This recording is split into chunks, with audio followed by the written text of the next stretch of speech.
Hi friends, welcome to our channel Kuttima novels. இப்போ நம்ம கொஞ்சம் சைக்காலஜி டாபிக்ஸ் பார்க்க போகிறோம். ஸோ அதில் சைல்டு டெவலப்மெண்ட் அண்ட் பெடகாஜிலேருந்து எடுத்திருக்கோம். ஃபஸ்ட்டு க்ரோத்னா என்ன, டெவலப்மெண்ட்னா என்னன்னு சொல்லி பார்த்துடலாம். க்ரோத் அப்படிங்கிறது என்ன அப்படின்னா, the term growth is used purely in the physical sense. Example, increase in size, length, height and weight. அதாவது க்ரோத் அப்படிங்கிறது என்ன அப்படின்னா, க்ரோத், டெவலப்மெண்ட் இது ரெண்டுக்கும் தான் வித்தியாசம் பார்க்க போகிறோம். ஸோ க்ரோத் அப்படின்னா என்ன அப்படின்னா, இன்க்ரீஸ் இன் சைஸ், அதாவது ஒரு normal growth, physical growth, bodily changes மட்டும்தான் க்ரோத்துன்னு சொல்கிறாங்க. சரியா? பாடியில் நமக்கு கொஞ்ச நாள் நம்ம பிள்ளைங்க வளர வளர என்ன ஆகும் அப்படின்னா, பிள்ளைங்க சைஸில் பெருசாகும், லென்த்தில் பெருசாகும், ஹைட்டு டிஃப்ரெண்ட் ஆகும், வெயிட் வேரி ஆகும். ஸோ இதெல்லாமே க்ரோத். ஓகேவா? ஸோ க்ரோத்னா டெவலப்மெண்ட் அர்த்தம் கிடையாது. க்ரோத் அப்படிங்கிறது ஃபிசிக்கல் சென்ஸ் மட்டும்தான். பட் டெவலப்மெண்ட் அப்படிங்கிறது overall changes in shape, form and structure resulting in improved working or functioning. So development implies overall changes in shape. Development, ஒருத்தவங்க டெவலப்ட் ஆகிருக்காங்க அப்படின்னா ஓவரால் சேஞ்சஸ், அவங்களோட புத்தி கூர்மை அதிகமாக இருக்குது, அவங்களோட ஃபங்க்ஷனிங் நல்லா இருக்குது, முன்னாடி விட இப்போ நல்லா ஒர்க் பண்ணுறாங்க. ஸோ இதெல்லாம் எக்ஸ்பீரியன்ஸ் மூலமாகவும் கிடைக்கும், ஸோ படிக்கிறது மூலமாக கிடைக்கும். ஸோ அந்த தான் என்னது டெவலப்மெண்ட். ஸோ ஒருத்தவங்க வளர்ந்துருக்காங்க அப்படின்னா என்ன, க்ரோத் அப்படின்னா என்ன அர்த்தம்னா, ஒருத்தவங்க 5 வயசுலேருந்து 10 வயசு வரைக்கும் வளர்ந்துருக்காங்க அப்படின்னு அர்த்தம். ஸோ டெவலப்மெண்ட் அப்படின்னா ஒரு 10 வயசு பையன் முன்னாடி விட இப்போ செஸ் நல்லா விளையாடுறான், ஃபுட்பால் நல்லா விளையாடுறான், நல்லா படிக்கிறான், இதெல்லாம் அவங்களோட development. So overall changes, development அப்படிங்கிறது ஓவரால் சேஞ்சஸ், க்ரோத்தும் இன்க்ளூடட் தான். Shape, form and structure resulting in improved working and ஃபங்க்ஷனிங்லேயும் ஒர்க்கிங்லேயும் இம்ப்ரூவ் ஆகிருக்காங்க அப்படிங்கிறது டெவலப்மெண்ட். ஸோ க்ரோத்துக்கு சில கேரக்டரிஸ்டிக்ஸ் பார்த்துடலாம். க்ரோத் அப்படிங்கிறது குவான்டிடேட்டிவாக இருக்கும், க்ரோத் நான் யூனிஃபார்மாக இருக்கும். க்ரோத் குவான்டிடேட்டிவ் அப்படின்னா ஒரு என்ன சொல்கிறது, ஒரு வளர்ச்சி, ஹைட்னா இவ்வளோ, வெயிட்னா இவ்வளோ அப்படின்னு சொல்லி நம்ம கண்டுபிடிச்சிடலாம். ஸோ அது குவான்டிடேட்டிவ். நான் யூனிஃபார்ம்னா இப்போ ஒரு மாதத்தில் 1 கிலோ தான் கூடுறாங்க, 2 மாதத்தில் 2 கிலோ கூட்டிடுவாங்கன்னு அர்த்தம் கிடையாது. ஸோ அது யூனிஃபார்மாக இருக்காது, நான் யூனிஃபார்மாக தான் இருக்கும். அடிஷன் ஆகிட்டு தான் இருக்கும். ஆகுமெண்டலாக இருக்கும். It stops when maturity attains ஆனவுடனே அது ஸ்டாப் ஆயிரும். ஸோ ஒரு ஹைட் ஒரு குறிப்பிட்ட அளவுக்கு தான் அது வளரும், அதனால மெச்சூரிட்டி வந்தவுடனே அது அந்த க்ரோத் ஸ்டாப் ஆகிடும். மெஷர்ட் அண்ட் அப்சர்வ்டு, க்ரோத்தை மெஷர் பண்ணலாம், அப்சர்வ் பண்ணலாம். ஓகேவா? ஸோ டெவலப்மெண்ட்டுக்கு இருக்கிற சில கேரக்டரிஸ்டிக்ஸ் பார்த்துடலாம். ஸோ டெவலப்மெண்ட்டோட கேரக்டரிஸ்டிக்ஸ் என்ன அப்படின்னா, இது குவாலிட்டி உண்டு. இது குவாலிட்டேட்டிவ். சேஞ்சஸ் இன் கேரக்டரில் சேஞ்சஸ் கொண்டு வரும். இப்போ நமக்கு படிக்க அந்த பிள்ளைங்க கொஞ்சம் நல்ல பிள்ளைங்களாக மாறும், அதுங்களுக்கு பொறுமை இருக்கும், அந்த மாதிரி இருக்கும் இல்லையா? ஸோ டெவலப்மெண்ட் கேரக்டரில் சேஞ்சஸ் கொடுக்கும். Complex process, development simple process கிடையாது, அது ஒரு காம்ப்ளெக்ஸ் ப்ராசஸ். நிறைய பேரை பார்த்து வர்றது தான் டெவலப்மெண்ட். கண்டினியூஸ் ப்ராசஸ், கண்டினியூஸாக டெவலப்மெண்ட் ஆகிட்டே இருக்கும் டில் தி டெத் வரைக்கும் நம்ம என்ன பண்ணிகிட்டே இருப்போம்னா டெவலப்ட் ஆகிட்டே தான் இருக்கும். ஒவ்வொரு விஷயம் நம்ம தெரிஞ்சு நம்ம டெவலப் ஆகிட்டே தான் இருக்கும். இது development is result of growth, maturisation and learning experience. So development மூணுமே கன்சிடர் பண்ணுது, அதாவது கம்பைன் பண்ணுது. Growth, maturisation and learning experience, இந்த மூணுமே இருந்தால் தான் டெவலப்மெண்ட் ப்ரொடியூஸ் ஆகும். It does not stop, development stop ஆகாது. டெவலப்மெண்ட்டும் நான் யூனிஃபார்ம் தான். And it is spiral and non linear. Progressive series of changes, அதாவது சில சேஞ்சஸ் நடந்துக்கிட்டே இருக்கும், ப்ரக்ரெசிவிங்காக சேஞ்சஸ் இருக்கும். It is directional and sequential. டெவலப்மெண்ட்டும் டைரக்ஷனலாக அண்ட் சீக்வன்ஸாக தான் இருக்கும். இப்போ சில ஸ்டெப்ஸ் முதல்ல கற்றுப்பாங்க, அதுக்கு அடுத்த ஸ்டெப்ஸ் அடுத்தாப்புல கற்றுப்பாங்க. அதாவது ஒரு சின்ன குழந்தைங்க ஏபிசிடி கற்றுக்குறாங்க அப்படின்னா அதுக்கு அடுத்து வேர்ட்ஸ் கற்றுப்பாங்க, அதுக்கப்புறம் சென்டென்சஸ் கற்றுப்பாங்க. ஸோ அது சீக்வன்ஸாக தான் இருக்கும். திடீர்னு ஃபஸ்ட்டு எடுத்தோடனே சென்டென்ஸ் போகிற அளவுக்கு அவங்க டெவலப்ட் ஆக மாட்டாங்க. டைரக்ஷனல் அண்ட் சீக்வன்ஷனலாக தான் இருக்கும். Goal, to adapt the environment. So டெவலப்மெண்ட்டோட கோல் என்ன அப்படின்னா, இந்த என்விரான்மெண்ட்டை அடாப்ட் பண்ணுறது, நம்ம சுற்றி இருக்க என்விரான்மெண்ட்டை அடாப்ட் பண்ணுறது தான் டெவலப்மெண்ட்டோட கோல்.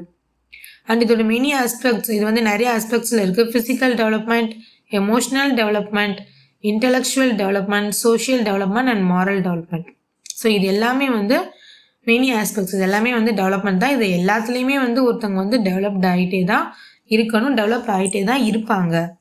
ஓகே, ஸோ லேர்னிங் அப்படிங்கிற அடுத்த டாபிக் பார்க்கலாம். So learning, what is you meant by learning? So learning is a process which takes place as a result of stimuli from outside. கற்றுக்கொள்ளுவது அப்படின்னா என்ன அர்த்தம்? ஸோ கற்றுக்கொள்ளுதல் அப்படின்னா நம்ம ஸ்கூலில் போய் பாடம் படிக்கிறது மட்டும்தான் லேர்னிங்னு நம்ம சொல்ல முடியாது. நம்ம சுற்றி இருக்கிற என்விரான்மெண்ட்டில் இருக்கிற எல்லாத்து மூலமாக நம்ம கற்றுக்குறோம். ஒரு சின்ன சண்டை நடக்குது அப்படின்னா அந்த சண்டையிலேருந்து நம்ம சில விஷயங்கள் கற்றுக்குறோம். ஸோ பக்கத்து வீட்டில் ஏதோ ஃபங்க்ஷன் நடக்குதுன்னா அந்த ஃபங்க்ஷன்லேருந்து சில விஷயங்கள் நம்ம வந்து கற்றுக்குறோம். So learning is a process which takes place as a result of stimuli from outside. So out சைட்லேருந்து நம்ம என்னென்ன தூண்டுதல்கள் நடக்குதோ அதெல்லாம் வச்சு நம்ம வந்து என்ன செய்கிறோம் அப்படின்னா கற்றுக்கொள்கிறோம். So change in behaviour not due to the genetic inheritance. Change in behaviour, ஒருத்தவங்களோட பிஹேவியரில் சேஞ்சஸ் உண்டாகிறது வந்து ஜெனட்டிக் இன்ஹெரிட்டன்ஸ் கிடையாது. அதாவது ஒருத்தவங்களோட கேரக்டரிஸ்டிக்ஸ் வந்து ஜீன்ஸாக இருக்கலாம். அதாவது கேரக்டரிஸ்டிக்ஸ் வந்து ஒரு தாத்தா வந்து நிறைய பேருக்கு கொடுத்து வாழ்ந்திருக்காங்க அப்படின்னா அந்த பேரை வந்து அவங்களோட பேரை வந்து ஆட்டோமேட்டிக்காக வந்து அவங்களுக்கு கொடுக்குற கேரக்டரிஸ்டிக்ஸ் வந்து இருக்கலாம். பட் ஒருத்தவங்களோட சேஞ்ச் இன் பிஹேவியர், அவங்களோட பிஹேவியரில் சேஞ்ச் உருவாக்குறது வந்து ஜெனட்டிக் இன்ஹெரிட்டன்ஸாக இருக்காது, அது வந்து லேர்னிங்காக தான் இருக்கும். Due to some activity, training or experience. So learning வந்து நமக்கு எப்படி கிடைக்குதுன்னா ஒரு ஆக்டிவிட்டி செய்கிறது மூலமாக, ஒரு ட்ரைனிங் கற்றுக்கிறது மூலமாக, ஒரு எக்ஸ்பீரியன்ஸ் மூலமாக நமக்கு வந்து லேர்னிங் வந்து நம்ம அட்டைன் பண்ணுறோம். ஸோ நெக்ஸ்ட்டு வந்து என்ன கொடுத்துருக்காங்க டாபிக் வந்து relation between learning and development. Development acquires as a result of maturization and learning. So development வந்து நமக்கு எப்போ கிடைக்குது அப்படின்னா மெச்சுரைசேஷன் அண்ட் லேர்னிங். ஒரு சின்ன குழந்தை 3 வயசு குழந்தைய போய் நீ வந்து எழுது அப்படின்னா அது வந்து எழுதாது. பட் அதுக்கு ஒரு 5 வயசு ஆகும்போது அது வந்து பேனா கைப்பிடிச்சி எழுதும். ஸோ அது வந்து அதோட மெச்சூரிட்டி. ஸோ அந்த மெச்சூரிட்டி வந்தால் தான் வந்து அதுக்கு கொடுக்க வேண்டிய டெவலப்மெண்ட் வந்து அதுக்கு கிடைக்கும். ஸோ அப்போ தான் வந்து அதால் படிக்க முடியும், கற்றுக்க முடியும். ஸோ அப்போ தான் வந்து டெவலப்மெண்ட்டும் அக்யூர் ஆகும். So development acquires is a result of maturization. நமக்கு வந்து ஒரு 50